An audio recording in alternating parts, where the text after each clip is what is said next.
আসসালামু আলাইকুম গাইস, সবাই কেমন আছো? মনটা অনেক খারাপ আজকে। এই যে কান্না কান্না চেহারা দেখতে পাচ্ছ, কান্না করছি কারণ পবিত্র মাহে রমজান আজকে 27 তারিখ।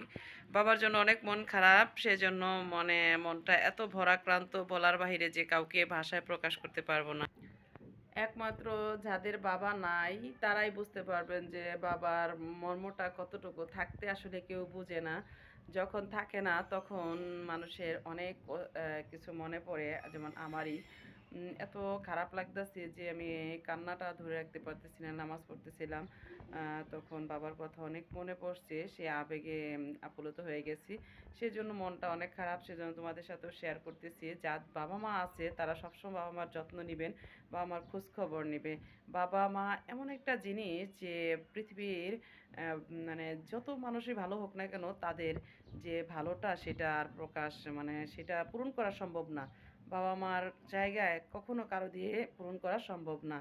আমার অনেক খারাপ লাগতেছে, কত কাল ধরে বাবা ডাকটা ডাকতে পারি না। যেমন আমার বিয়ের পরে আমার শ্বশুর ছিলেন, সেও আবার চলে গেছেন। সেই স্বাদটাই আমি পূরণ করতে পারলাম না।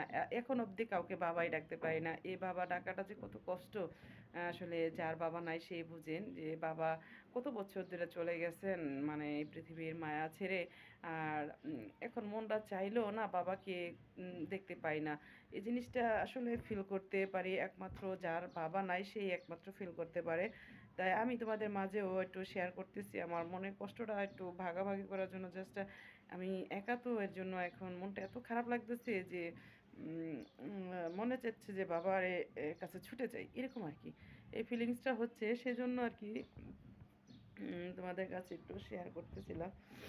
এখন চাইলেও তো যাওয়া যাবে না, কারণ তাকে তো আর কখনোই দেখতে পাবো না, তাই না? আর কখনোই দেখতে পাবো না। এই দুনিয়াতে কেন যেন বাবা মারা তাড়াতাড়ি চলে যায়, সেটাই বুঝি না।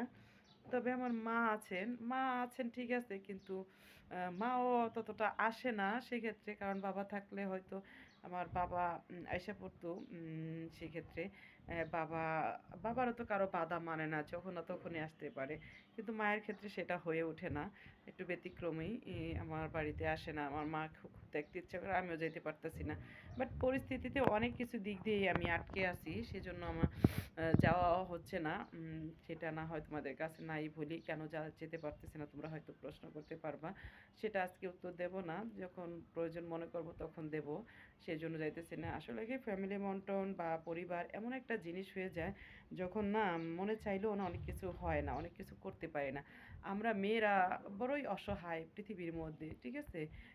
আর হাজবেন্ড ভালো হইলে সেটা অনেক ভালো, আর কিন্তু তারপরও আমার হাজবেন্ড আলহামদুলিল্লাহ অনেক ভালো।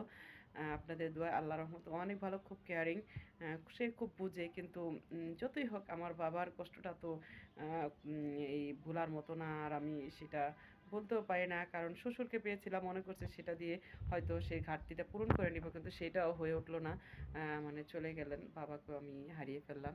সেক্ষেত্রে দুইটা বাবাই আমার নাই, সেক্ষেত্রে আমার অনেক কষ্ট লাগে।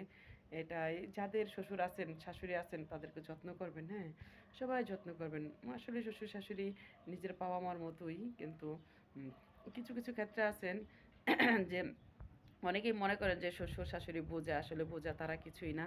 তারাও আমাদের নিজের মায়ের মতোই, তাদেরকে ভালোবাসলে কিন্তু তারাও সেই ভালোবাসাটাই আমাদেরকে দেবে।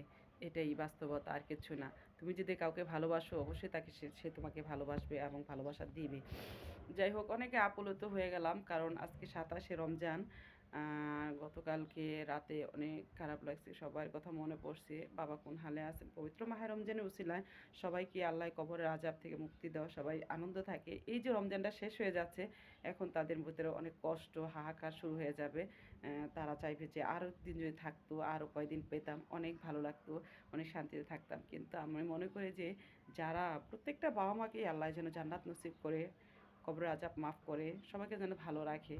কারণ এই রমজানের উছিলায়, তাই না? আর আমরা সন্তান যারা বেঁচে আছি তারা অবশ্যই মৃত বাবা মায়ের জন্য দোয়া করবেন। যারা অসুস্থ বাবা মা আছে তাদের জন্য